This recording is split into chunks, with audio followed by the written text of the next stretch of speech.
guys, good morning. This is my day 4 daily routine and now ngayon kita nyo naman kabibis ko lang and papasok tayo ngayon sa TESDA and wala pa tayong masyadong magamit using technology kasi hindi pa nag-open yung BSRS natin. So ngayon guys, bibiyahin na tayo, doon na tayo mag-BSRS sa mismong TESDA na para di tayo malate sa pagpasok. So guys, and now ngayon mga using technology ko ngayon, ngayong umaga which is nag-messenger lang ako sa mga announcement ng trainer namin ngayong umaga. So guys, good day everyone.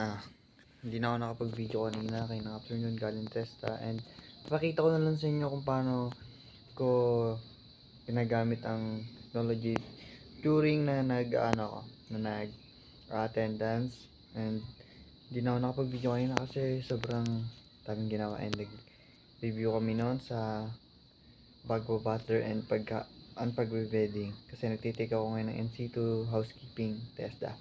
And now papakita ko naman sa inyo yung ngayong hapon ng ating mga daily routine at siguradong possible, hindi naman to possible, talagang usual ko na talaga itong ginagawa kada hapon kasi wala na tayong ginagawa.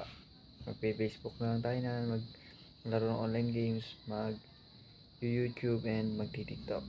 So guys, watch this.